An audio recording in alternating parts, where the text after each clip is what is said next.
ថ្ងៃនេះនេះខ្ញុំមកចែករំលែកពីរបៀបធ្វើទឹកតាគើបងប្អូនដែលបានសំណូមពរខ្ញុំអាច share វីដេអូនេះទុកធ្វើញ៉ាំនៅផ្ទះឬក៏ធ្វើលក់បានដែលជាដំបូងហ្នឹងគឺប៉ាខ្ញុំគាត់ដាក់ដាំទឹកចំនួន25លីត្របន្ទាប់ពីទឹកពុះហើយហ្នឹងគឺប៉ាខ្ញុំគាត់ចាក់ស្ករសចំនួន1គីឡូកន្លះចូលអធិស្ឋានបងប្អូនផងរៀងពិបាកមើលបន្តិចដោយសារតែទឹកដាំពុះវាក្តៅហុយផ្សែងអញ្ចឹងមើលអត់សូវឃើញទេបន្ទាប់ពីចាក់ស្ករចូលរួចកូរស្ករហ្នឹងឲ្យបានរលាយនៅក្នុងទឹកក្តៅបន្ទាប់មកយើងទុកទឹកនឹងឲ្យឡើងពុះចាំមកចាក់សាច់តាគើចូលដែលតាគើនេះគឺប៉ាខ្ញុំគាត់ចិញ្ច្រាំនឹងដៃ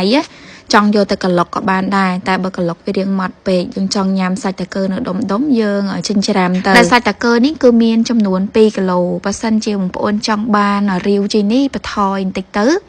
តែបើសិនជាធ្វើញ៉ាំខ្លួនឯងចង់បានខាប់ជាងនេះបងប្អូនអាចដាក់លើសនឹងបានដាក់សាច់តាគើចូលហើយយើងកូរឲ្យបានសព្វទៅហើយទុកទឹកតាគើយកឲ្យបានពុះយើងលើកចុះមកពេលដែលដាក់សាច់តាគើចូលហើយទឹកតាគើរបស់យើងពណ៌ឡើងស្អាតហ្មងបងប្អូនដែលចង់ធ្វើលក់អីគុណទឹកតាមនឹងទៅទឹក25លីត្រស្ករ1គីឡូកន្លះហើយសាច់តាគើរបស់យើងនឹងចំនួន2គីឡូអញ្ចឹងបើសិនជាចង់ធ្វើញ៉ាំតិចៗនៅផ្ទះអីបងប្អូនដកគ្រឿងតាមនឹងទៅខ្ញុំបញ្ជាក់មួយទៀតទឹកតាគើនេះគឺខ្ញុំអត់មានប្រើអំបិលទេព្រោះវីដេអូមុនហ្នឹងខ្ញុំធ្វើទឹកក្របជីនិងទឹកស្ដាយសមានបងប្អូនក៏សួរថាដូចអត់ឃើញប្រើអំបិលអត់ដាក់ហ្នឹងដោយសារតែក្បួនធ្វើរបស់ប៉ាខ្ញុំគឺគាត់អត់ប្រើអំបិលមិនមែនខ្ញុំលាក់គ្រឿងផ្សំទេណាបងប្អូនសុំបញ្ជាក់ឲ្យហើយបើសិនជាបងប្អូនអត់ពេញចិត្តនឹងការចែករំលែករបស់ខ្ញុំមួយនេះទេអាចអូសរំលងបានដូចជាវីដេអូមុនខ្ញុំឃើញមាន comment ច្រើនមែនតើ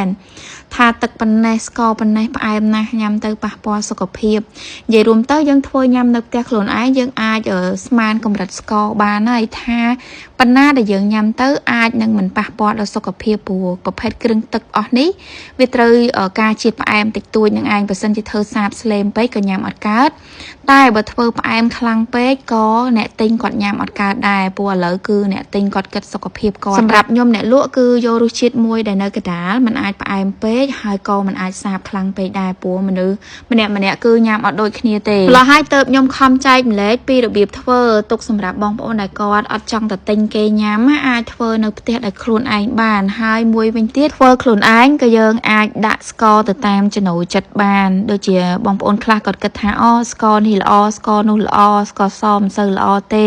អញ្ចឹងបងប្អូនអាចធ្វើញ៉ាំនៅផ្ទះហើយជ្រើសរើសស្ករទៅតាមចំណូលចិត្តបានក្នុងមួយដបនេះប៉ាខ្ញុំក៏លក់តាម1000រៀលទេមិនថាទឹកតាគើទឹកក្របជីទឹកស្ដាយសឬក៏ទឹកតែជ្រូកមួយដប1000ទាំងអស់ខុសគេតែទឹកស្ដាយពណ៌ខៀវទេដែលប៉ាខ្ញុំលក់មួយដប1500ព្រោះយើងត្រូវប្រើខ្ទិះដូងបើសិនជាលក់មួយដប1000អត់ចំណេញទេសង្ឃឹមថាបងប្អូននឹងពេញចិត្តហើយកុំភ្លេចជួយ share វីដេអូនេះឲ្យបានច្រើនផងដែរបើសិនជាមានសំណួរឬចម្ងល់អីបន្ថែមអាច comment នៅខាងក្រោមជួបគ្នានៅវីដេអូក្រោយៗជម្រាបលាបាយបាយ